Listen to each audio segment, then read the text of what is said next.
नमस्कार, स्वागत है आपका फार्मिंग दुनिया चैनल पर। आज की वीडियो में बात करेंगे हम सोयाबीन में लगने वाले कीटों के बारे में। लेकिन सोयाबीन में जो कीट लगते हैं, सबसे पहले इल्ली होती है जो सोयाबीन की, वो सबसे ज़्यादा 20% तक अफेक्ट पड़ता है उससे फसल पर, यदि सोयाबीन में आपकी इल्ली लग गई है तो आज की वीडियो में सोयाबीन में लगने वाली इल्ली के बारे में बात करेंगे।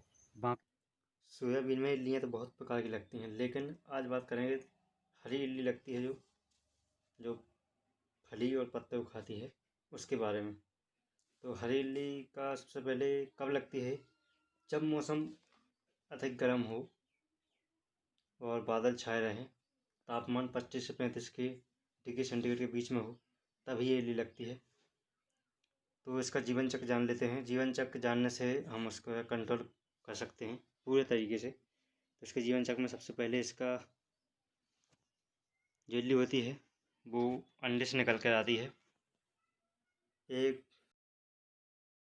जो सबसे इल्ली की सबसे फास्ट स्टेप होती है वो है पंखी।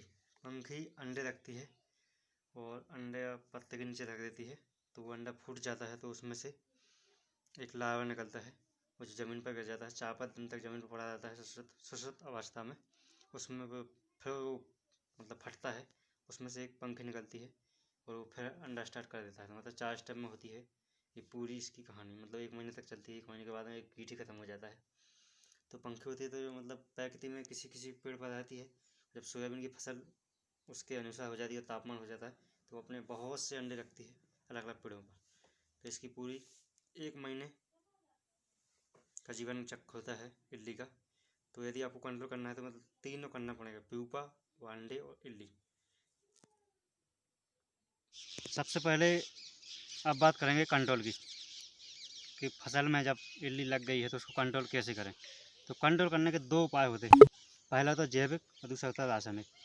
सबसे पहले आपको जैविक अपनाना चाहिए। यदि ज़्यादा अटैक हो गया तो फिर रासायनिक अपनाना चाहिए। तो सबसे पहले जैविक तरीका की बात कर लेते हैं कंट्रोल करने का। तो जैविक तरीका में आप नीम का फल हो गया, नीम की खली हो गई, नीम का तेल हो गया, नीम के पत्ते हो गए, तो उससे भी किसी से भी कीटनाशक बना करके यूट्यूब पर बहुत सी वीडियो मिल जाएंगे बनाने के, तो आप बना करके उसका स्प्रे कर सकते हैं, तो उससे भी कंट्रोल हो जाएगा। यदि आप ये नहीं करना चाहेंगे तो आपके पास यदि छाछ या मट्ठा है तो उसको गोबर के ढेर में गाड़ के रख दें, 15 दिन के लिए सड़ जाए तो उसका स्प्रे कर दें। तीसरा है फोर्मेन टैप का स्प्रे कर सकते हैं आप। चौथा है पवेलियन अगेसियन, एक फंगस होता है, उसका स्प्रे कर सकते हैं। और एक पीला टैप होता है, उसका स्प्रे कर सकते हैं, जो पंखी है वो चिपक जाती है। तो इससे पर्यावरण सुरक्षित रहता है और आपका कंट्रोल हो जाएगा। तो रासायनिक तरीके से कंट्रोल करने के बारे में जानेंगे। तो आप रासायनिक तरीकों में सबसे पहले, यदि आप सिर्फ 10 दिन का कंट्रोल चाहते हैं, आपकी फसल 70 से 80 दिन की हो गई है, वो अभी इल्ली लगी है, तो उसमें आप साइपरमेथ्रिन का स्प्रे कर सकते हैं।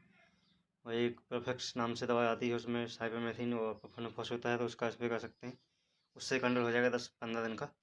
और यदि आप अच्छे से कंट्रोल करना चाहते हैं, जैसे उसका प्यूपा अंडा सब खत्म हो जाए, तो उसके लिए आपको थोड़ा महंगे टेक्निकल की ज़रूरत पड़ेगी, जिसमें से एक तो हो गया अलीका, सिजेंटा कंपनी का आता है, उसका स्प्रे कर सकते हैं, तो उससे कंट्रोल हो जाएगा।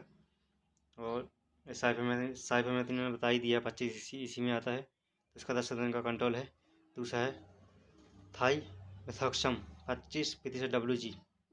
ये सिस्टमेटिक इंसेक्टिसाइड है और जो सभी ख़त्म कर देता है, प्यूपा और पंखी और इल्ली। जब अंडे ख़त्म नहीं करता ये, तो वो भी ख़त्म हो जाएंगे 10 दिन में।